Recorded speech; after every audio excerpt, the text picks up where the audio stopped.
Política Impura, na Rádio Transforma.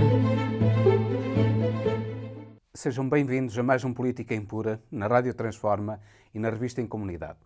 Peço-lhes para partilharem o programa, para subscreverem o canal, para ouvirem até ao fim e para baixarem a aplicação da Rádio Transforma para tornar facílimo o aceder a esta rádio. Hoje, no Política Impura, iremos falar, inevitavelmente, dos resultados eleitorais e daquilo que esteve, de certo modo, na base dos resultados eleitorais. Em primeiro lugar, falaremos das sondagens. É curioso, as sondagens erraram todas. Não houve uma única sondagem que tivesse acertado.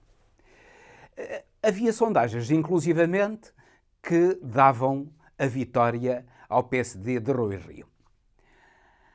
Ora, essas sondagens, curiosamente também, tinham sido encomendadas por órgãos de informação afetas a Rui Rio, particularmente, aos liberais de uma maneira geral e à direita de uma maneira geral. Estamos a falar nas sondagens encomendadas pelo Observador que davam, no final da campanha, uma vitória a Rui Rio. Ora, essas sondagens, obviamente, que foram manipuladas. No fundo, o objetivo das sondagens era não só dar a sensação ao eleitorado de que havia uma vitória do PSD de Rui Rio, mas também de provocar à direita um voto útil no PSD. Ora, aquilo que sucedeu foi exatamente o contrário. Na verdade, face ao perigo de uma vitória do PSD e, inclusivamente, às hesitações de Rui Rio no que toca à aliança com o Chega, a esquerda uniu-se e uniu-se em torno do PS e deu a maioria a António Costa. Isso não é estranho. O que, de certo modo, foi um pouco de estranhar foi até a afluência do eleitorado às urnas. Sabendo que os cadernos eleitorais estão desatualizados e que uma afluência de mais de 60% às urnas, na realidade, aquilo que sucedeu foi que as sondagens que davam a vitória a Rui Rio provocaram precisamente o efeito contrário daquele que pretendiam provocar. A esquerda, com receio de que Rui Rio, que inevitavelmente teria de ter uma aliança com o Chega, mobilizou-se para votar massivamente em António Costa, o único capaz de derrotar a direita e de ter mais votos que o PSD. Ora, além disso, aquilo que sucedeu foi uma mobilização dos eleitores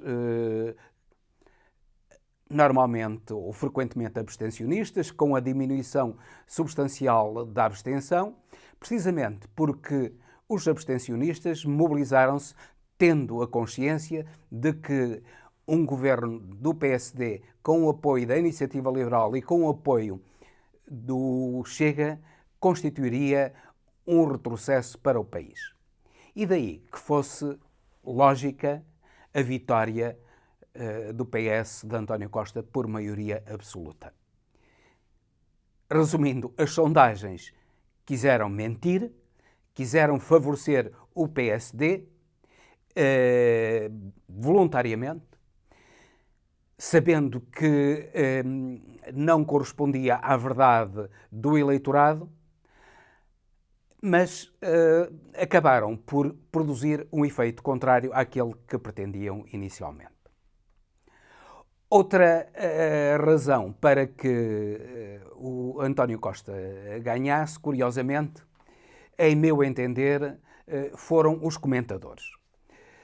Nós temos comentadores nas televisões, incluindo na televisão pública, são esmagadoramente afetos à direita.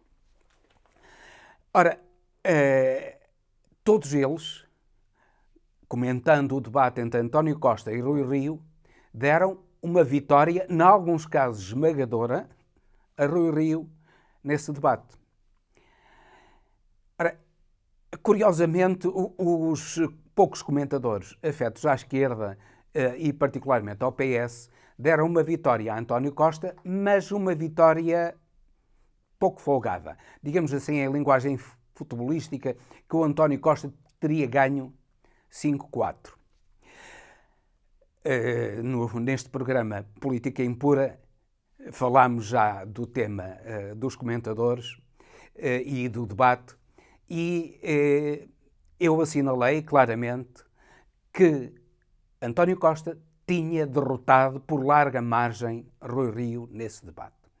E uma das questões por que Rui Rio foi claramente derrotado foi o problema da saúde, porque Rui Rio enredou-se em explicações que não convenceram ninguém relativamente à saúde e aquilo que resultou é que o Serviço Nacional de Saúde, que na Constituição está como tendencialmente gratuito, para Rui Rio haveria uma alteração e essa alteração levaria a que o Serviço Nacional de Saúde tivesse de ser pago pelas classes médias. Obviamente que as classes médias mobilizaram-se para votar contra Rui Rio. Mas também noutras questões, António Costa foi claramente vitorioso. O próprio Rui Rio, mesmo numa questão que seria difícil para António Costa, como era a questão da TAP, também se enredou e claramente Rui Rio perdeu esse debate eleitoral. Os comentadores também perderam. Todos eles tinham dito, todos eles ou quase todos eles, os afetos à direita, tinham dito que Rui Rio tinha ganho, quando na realidade o julgamento do eleitorado foi exatamente em sentido contrário. E foi no sentido do julgamento do eleitorado que nos pronunciámos aqui já num programa anterior. No sentido de que Costa tinha vencido claramente Rui Rio nesse debate. Por outro lado, os eleitores também desconfiaram muito de algumas promessas do Rui Rio e dos abraços dele à iniciativa liberal. A iniciativa liberal propunha uma diminuição substancial dos impostos, a redução dos impostos para 15%, do IRC para 15%, baixa do IVA, baixa do IRS também para níveis bastante baixos, por volta dos 15%, e a verdade é que o eleitorado acabou por desconfiar. É caso para dizer, como naquele dito popular, quando a esmola é grande, o santo desconfia. Foi o que sucedeu neste caso. Eles quiseram mostrar que favoreciam o país e a economia com uma baixa dos impostos, mas o eleitorado não é tão ingênuo como eles pensam. Na verdade, é caso para trazer à liça aquele ditado popular que diz: quando a esmola é grande, o santo desconfia.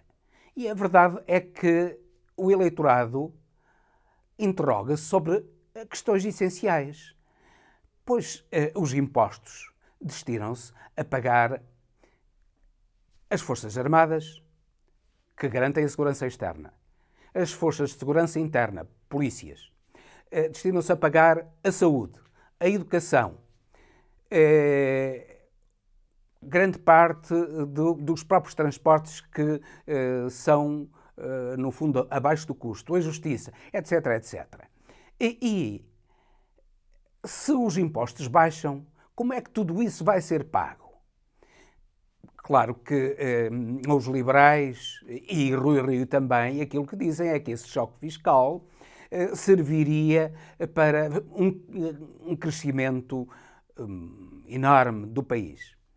Mas isso está por provar e, face aos problemas que o mundo tem, seria muito difícil haver esse crescimento que eles garantem que existiria.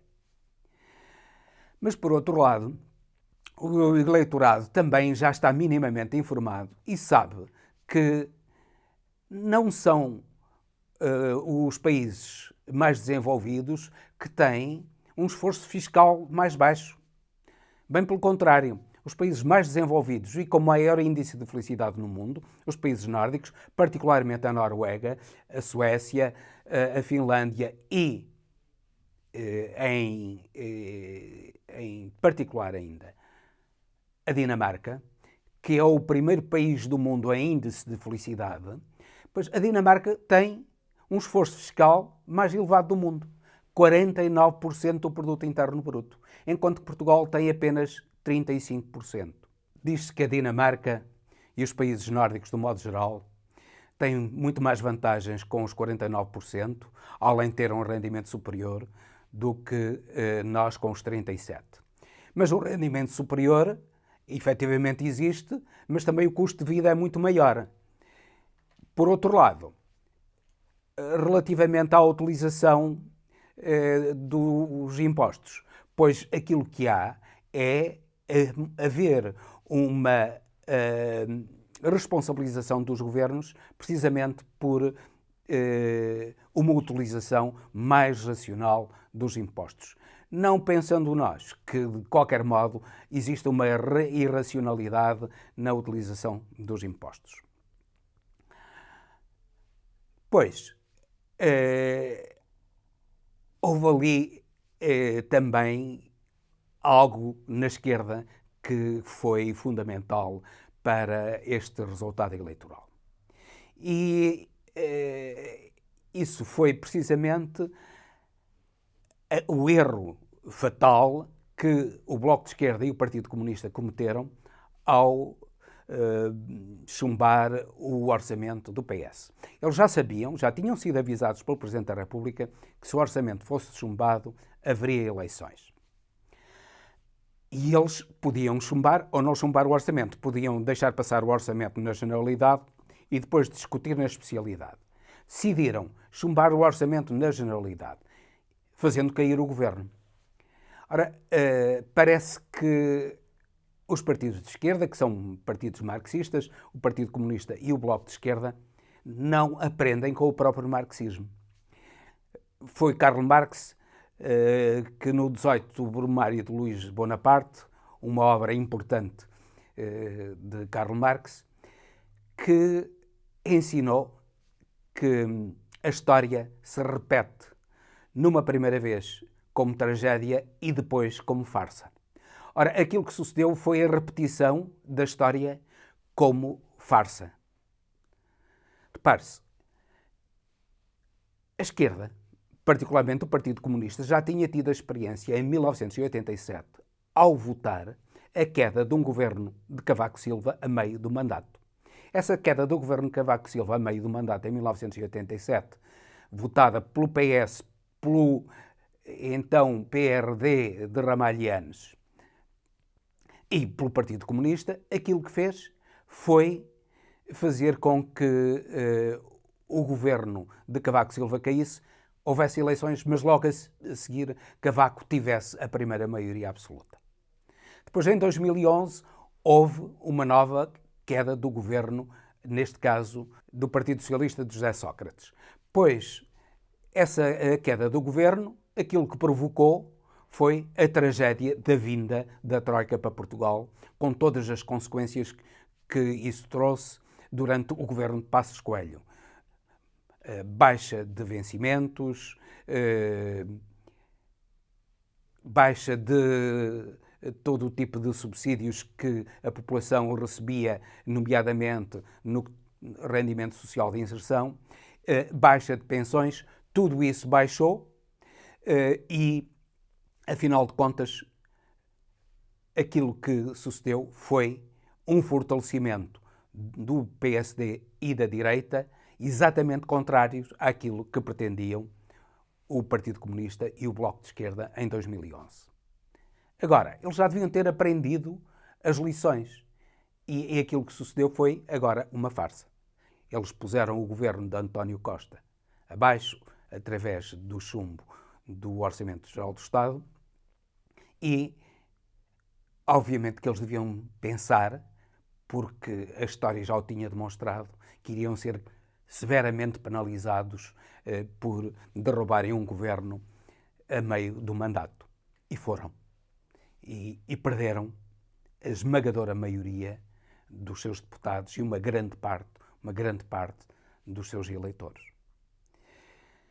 A esquerda não reage racionalmente com muita frequência, reage com preconceitos, com esquemas ideológicos que vão frequentemente contra a realidade, e aquilo que sucedeu é que a realidade venceu os preconceitos ideológicos e o Bloco de Esquerda e o Partido Comunista, de certo modo, afundaram-se com estas eleições.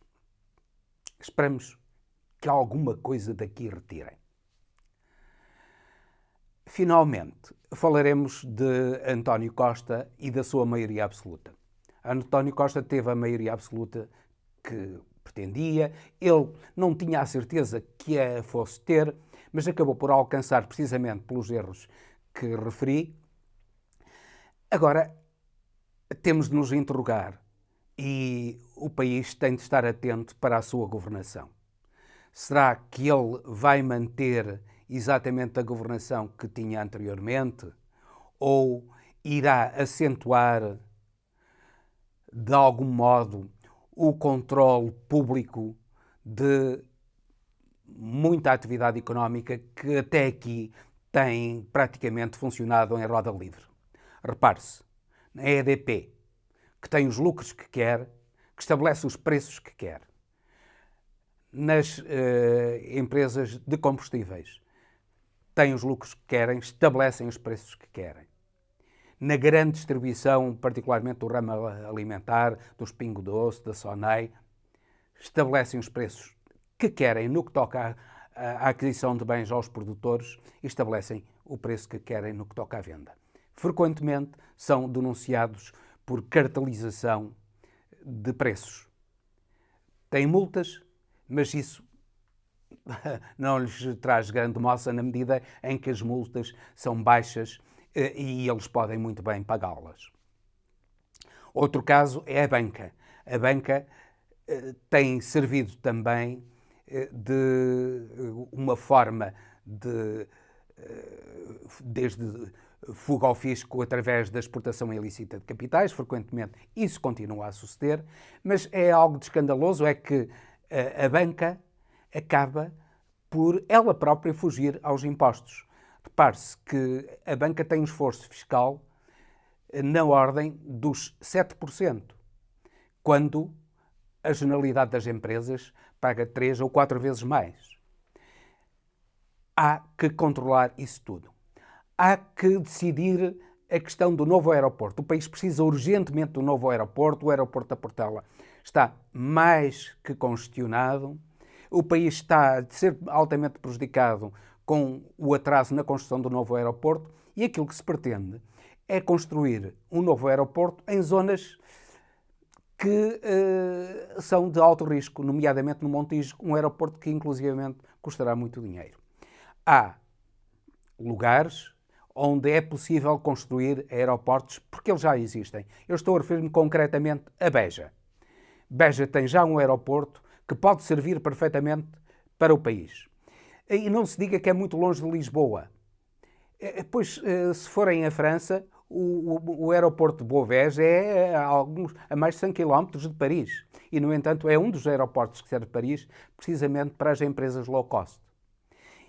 Com a vantagem de Beja estar relativamente próxima do sul de Espanha e poder ser um aeroporto também internacional para o sul de Espanha e, inclusivamente, face a um hipotético e previsível também congestionamento do aeroporto de Faro, serviria também, porque está próximo do Algarve, serviria também para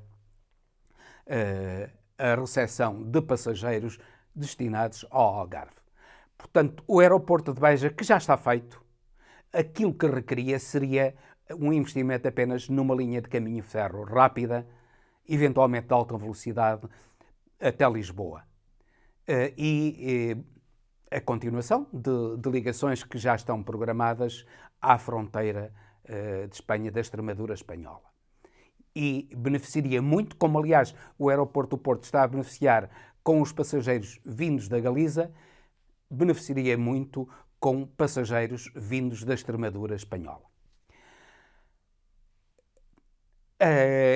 Esse aeroporto é de baixo custo para o país e, portanto, seria a melhor solução de longe para o país. Por outro lado, o país precisa urgentemente de investir na rede ferroviária. Nós temos uma rede ferroviária ultrapassadíssima, inclusivamente na linha do Norte há problemas de segurança, o intervalo de circulações devia ser de 15 minutos e neste momento é de cerca de 7 minutos entre as várias circulações de comboios. Há que tornar Lisboa acessível ao Porto em cerca de 1 hora, hora e pouco, em vez das quase 3 horas, mesmo agora em Alfa, 3 horas menos um quarto no Alfa, 3 horas e um quarto no Intercidades.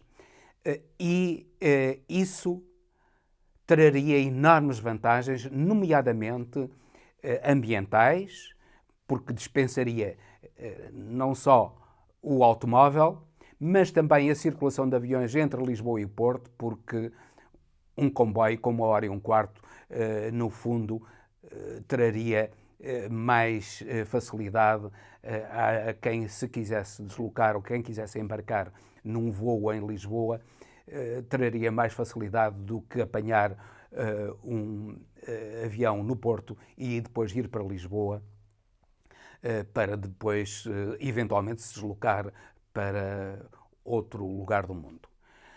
São questões muito importantes. Vamos ver até que ponto o Partido Socialista vai investir seriamente nelas. Não tem receio de defrontar os poderes instalados, como tem tido até agora. Repare-se o caso escandaloso da EDP, que se fosse uma empresa pública nunca teria a isenção de impostos como teve na história escandalosa da compra de barragens. E se o Partido Socialista tiver a coragem de enfrentar esses poderes económicos, pois o país beneficiará com esta maioria absoluta. Se não, a maioria absoluta poderá de pouco servir para o futuro do país, apesar dos milhões que vêm aí da União Europeia. Esperamos que esta maioria absoluta sirva para o bem do país. E com isto termino, despedindo-me com amizade até ao próximo Política Impura, pedindo-lhe novamente que partilhem o programa, que subscrevam o canal da Rádio Transforma e que baixem a aplicação da Rádio Transforma. É muito fácil e permite-lhes aceder também com facilidade e rapidez aos programas desta estação, aos programas quer na rádio, quer no próprio YouTube.